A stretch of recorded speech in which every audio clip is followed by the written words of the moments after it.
I don't do exorcism on demand, but I will meet with somebody if they're suffering, at least try to relieve some of the suffering before I get them on a spiritual regimen. It's not me that goes out into the day to help these people.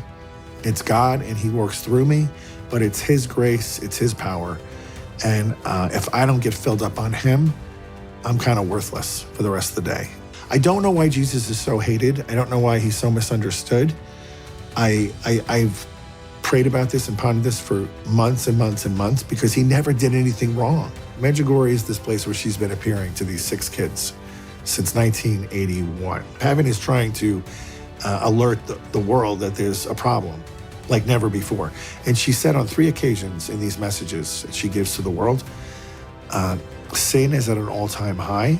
This is the most evil generation since the inception of man. Worse than the flood. Worse than Sodom and Gomorrah now. And I think part of that has to do with the fact that we can instantly communicate with everybody around the world, and we are propagating sin in a way we never used to. If you wanted to have a sexual sin, you had to go do it with somebody. But now we can just open a phone and do things on the phone. Los Angeles is California, but mostly Los Angeles, #1 exporter of pornography to the whole world. Something like 65% of it's all made in California. We should be not only ashamed of that statistic as Americans, but fearful for the kind of things that they're opening up to the country with that kind of filth, with the demonic world. The only time I've been physically attacked was once. Again, it was another woman who was manifesting a snake on the floor, crawling like a serpent. As I'm doing my prayers and she's slithering across the floor, her head flies back like that and she's staring at me and she's sort of got like the snake eyes. And I just kind of looked at her and I immediately thought, this isn't good. Something is happening. And she flew off the floor without using her hands and her feet and was immediately in front of me and grabbed my stole. So I have a stole on, which is a piece of fabric that goes around my neck. And she starts choking me. And she's not a big girl. She's like maybe 120 pounds, but she has a grip that I can't break. So I just then focused and I said, in the name of Jesus, stop. And she fell back on the floor and went back to her slithering. And I backed up a few feet and continued. But that's the one and only time I've been physically attacked. How much fear do you feel when you're doing these? None, because my attitude is if God is giving me this ministry to help his people, he's going to show up.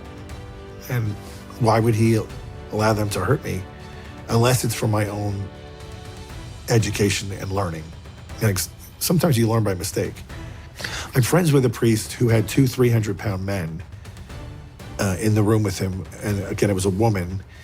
And she reached over and with one hand lifted one of the guys between his legs and threw him 10 yards with one hand, 300 pounds. Well, I mean, there's a lot of signs that the Lord said we could look to. If you go to Revelation or the book of Daniel or even chapters in Matthew, he talks about these end days, but I'm not sure it's all the end of time. Well, there was a period of time up until maybe 10 or 15 years ago that the devil really tried to remain hidden.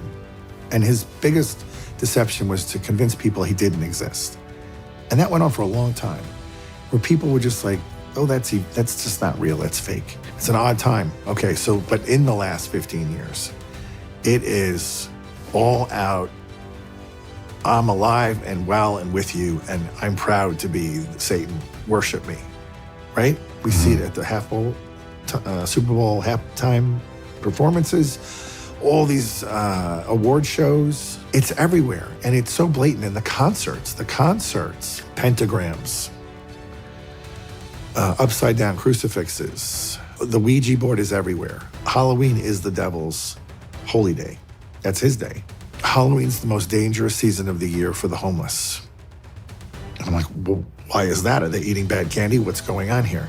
He's like, no. They have these vans that come around and they tell the homeless they're going to take them to a shelter. They've got whole big meals set up for them and showers, and they can wash their clothes and all this. And a lot of them get in the vans and go. And then they tie them up and they hold them for the 31st. And then they sacrifice them on the evening of Halloween to the devil. And it's like a perfect crime because nobody's looking for them. I mean, it's a big deal. It's a real thing.